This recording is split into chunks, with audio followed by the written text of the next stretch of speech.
Thank you for accessing this slides. This video explains Chapter 11 of Non-Revenue Water from the Manual for DPHE to support POSHWA on O&M of Piped Water Supply System. This video was created based on the training material used in the training of trainers for the PICMAC DPHE Phase 2 project supported by JICA. This module covers Chapter 11 of the manual. It is non-revenue water. The page number is from 11 to 1 to 11 to 10. The primary objective of this session is to provide you with foundational knowledge regarding the non-revenue water in drinking water and the practical ways it is controlled within a water supply facility. By the end of this module, you will understand safety protocols and the inherent risks associated with non-revenue water. Furthermore, you will learn how to diagnose facility performance using specific O&M situation and identify the necessary countermeasures required to support POSHWAs effectively. Our agenda is divided into 4 key sections: basic theory, confirmation points, action and countermeasures, and finally, troubleshooting and inspection. Let's begin with basic theory. Before taking any action to reduce NRW, it is essential to understand what NRW is, what causes it, and how to measure it. This section provides the foundational knowledge needed to support POSHWA in their NRW management activities. Let's begin with basic theory. Before taking any action to reduce NRW, it is essential to understand what NRW is, what causes it, and how to measure it. This section provides the foundational knowledge needed to support POSHWA in their NRW management activities. NRW is classified into 4 levels in JICA's project. Level 1 is the emergence stage, where NRW exceeds 40%. At this stage, no countermeasures have been implemented yet, and the first priority is to identify the problems and get organizational commitment to address them. Level 2 is the initial stage, between 30 and 40%, where above-ground leakage and apparent loss measures become applicable. Level 3 is the full-scale stage, between 20 and 30%, where underground leakage detection and block mapping are introduced.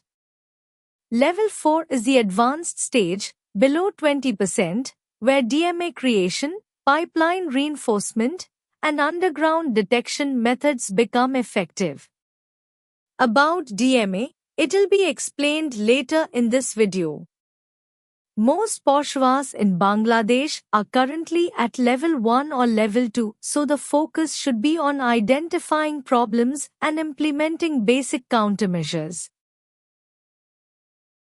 The Water Balance Table, established by the International Water Association, is the standard framework for understanding where water goes within a distribution system.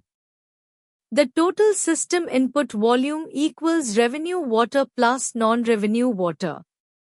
Revenue water consists of billed metered and billed unmetered consumption, water that is properly recorded and charged to customers.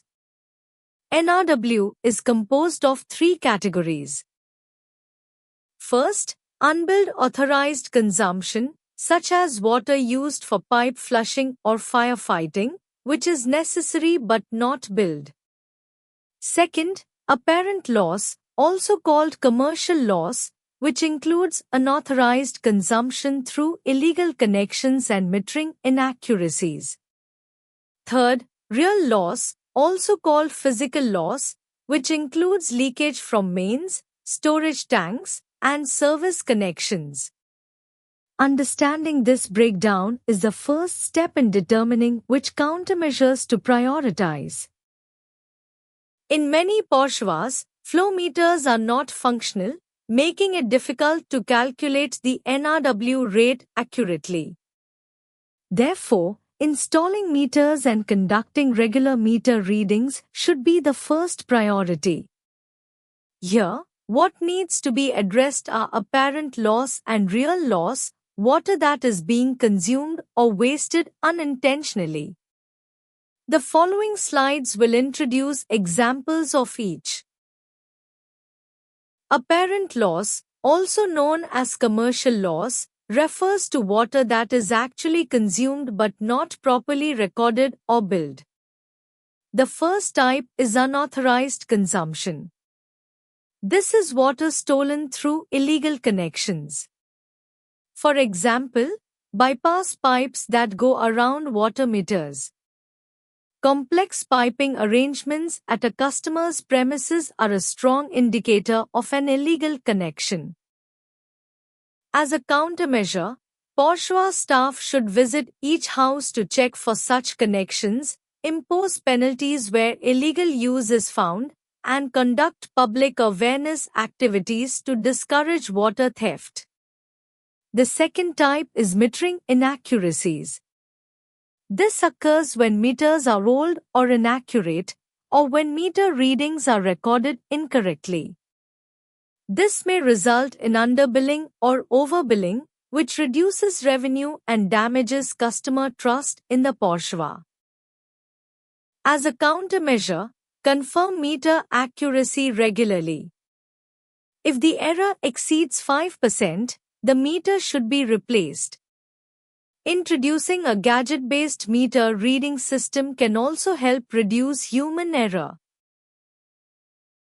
The second type is metering inaccuracies. This occurs when meters are old or inaccurate, or when meter readings are recorded incorrectly. This may result in underbilling or overbilling, which reduces revenue and damages customer trust in the POSHWA. As a countermeasure, confirm meter accuracy regularly. If the error exceeds 5%, the meter should be replaced. Introducing a gadget-based meter reading system can also help reduce human error. Real loss refers to water that physically leaks out of the system before it reaches any customer. The first type is leakage on transmission and distribution mains. This is caused by cracks in pipes and disconnected joints due to aging. Although such incidents are relatively few in number, each one can cause a large burst of water loss. As a countermeasure, identify the leakage location visually or using the DMA method, and then repair or replace the pipe. Please refer to the pipeline chapter, section 8.2.2, for the detailed repair procedure. The second type is leakage or overflow at storage tanks. Leakage is caused by aging or poor construction. Overflow is typically caused by a level switch malfunction or pump misoperation. Both result in continuous water loss and increase the operational burden on POSHWA staff. The countermeasure is to repair the tank, confirm that the pump is operating correctly, and repair the level control switch if necessary. The third type is service connection leakage. This accounts for approximately 90% of total leakage in the distribution system. Most leaks occur at the point where the service connection joins the distribution pipe. When found, repair or replace the service connection promptly.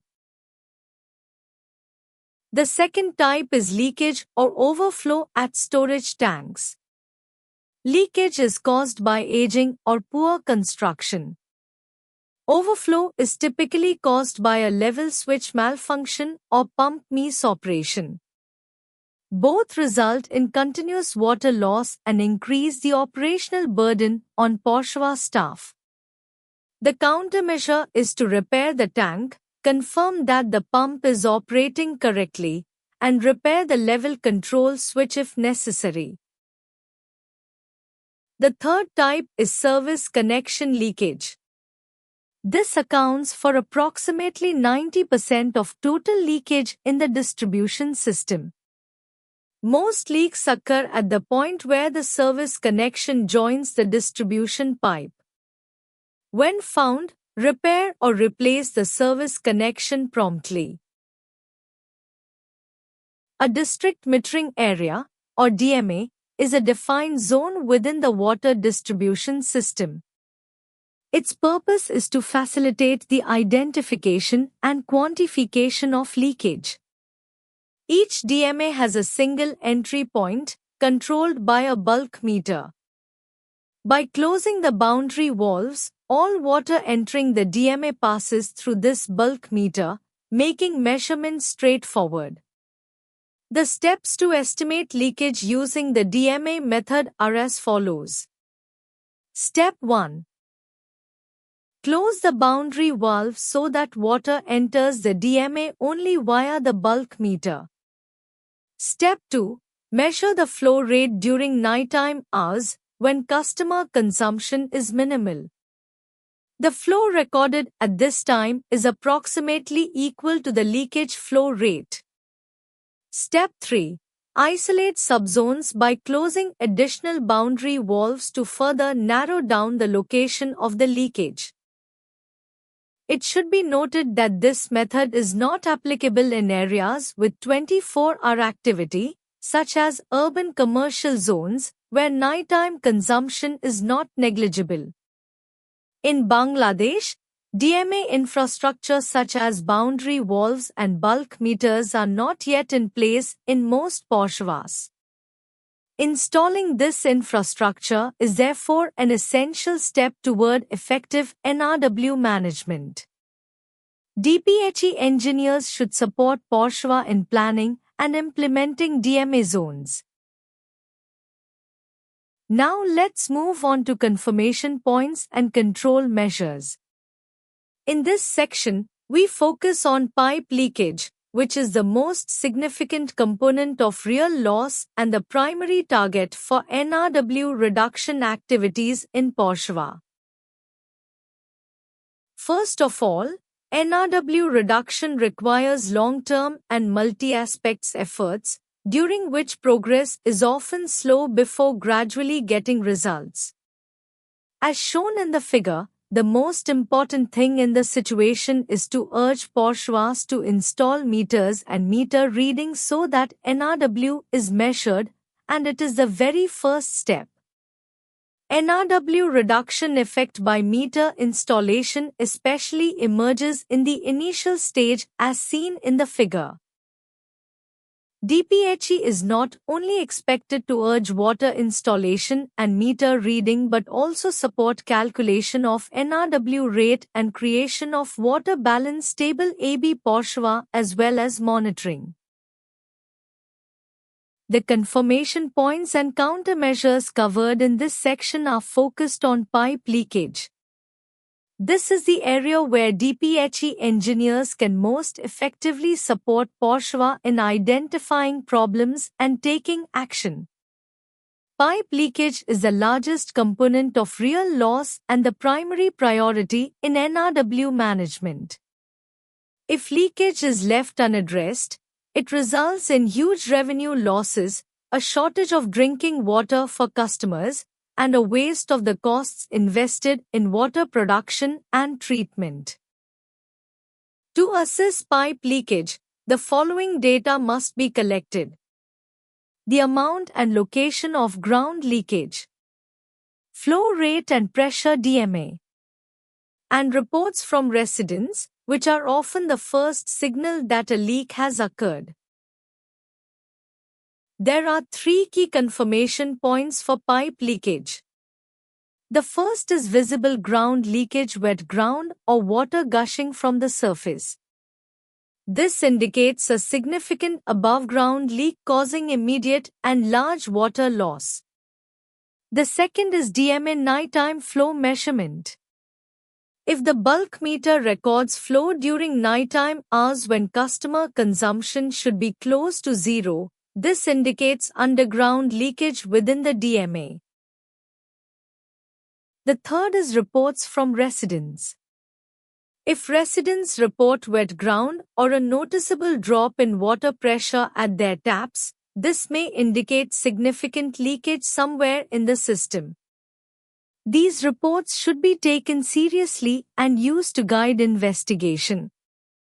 Regarding the action and countermeasures, after confirming the leak location, repair or replace the pipe immediately, following the procedure in Chapter 8 Pipeline, Section 8.2.2. For underground leaks that are difficult to locate visually, use the DMA method. Close boundary valves one by one and measure nighttime flow to isolate the leaking zone. It is also important to record the location of all confirmed leaks on the pipeline drawing. This record supports future maintenance planning and helps track the progress of NRW reduction efforts.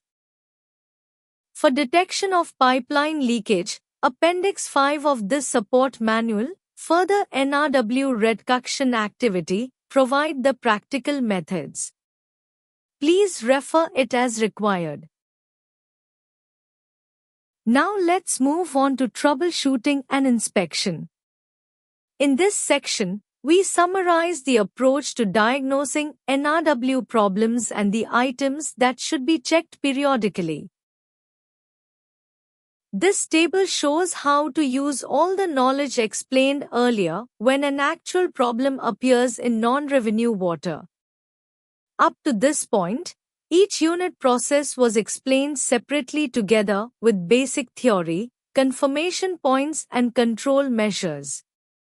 And these points are converted in one table of troubleshooting so that you can identify what caused the problem and the necessary actions to taken from the phenomenon you observed. When NRW is high, the cause must be identified systematically across all three categories. For example, for unbilled authorized consumption, check whether firefighting water or pipe flushing water is being used and ensure the volume is recorded. Check for leakage from fire extinguishing equipment. For commercial loss, if stolen water is suspected, conduct house-to-house visits to check for illegal connections, impose penalties, and carry out awareness activities. For meter errors, confirm meter accuracy and replace meters where the error exceeds 5%. For meter reading errors, reconfirm the readings and consider introducing a gadget-based reading system to reduce human error. For real loss, when pipe leakage is found, identify the location visually or using the DMA method and repair or replace the pipe. When tank leakage is found, repair the tank. When tank overflow occurs, confirm pump operation and repair the level control switch. This is an inspection sheet introduced in the manual. Consistent inspection is the foundation of effective NRW management. The following items should be checked at each interval. For example, on a daily basis, check the flow rate and pressure at the pumping station, monitor the tank water level hourly, and conduct a visual check of tanks and the surrounding ground for any signs of leakage. On a monthly basis, take water meter readings. If a reading differs by more than 50% from the previous month, reconfirm. Measure flow rate and pressure at the same points in the distribution pipeline each month. Check for leakage in the distribution pipeline and record any findings on the pipeline drawing. Calculate the average, minimum, and maximum values of the daily data. On a yearly basis, check water meter accuracy. If the error exceeds 5%, replace the meter. This should be done at least once every 5 years. Calculate the average, minimum, and maximum values of the monthly data. The key criterion to keep in mind is this: a significant change in flow rate between measurement periods may indicate leakage, blockage, or unstable intake operation and should be investigated promptly. This concludes the training module on non-revenue water. Thank you for your participation. We hope this session has given you the knowledge and tools to support POSHWA in understanding, diagnosing, and reducing non-revenue water effectively.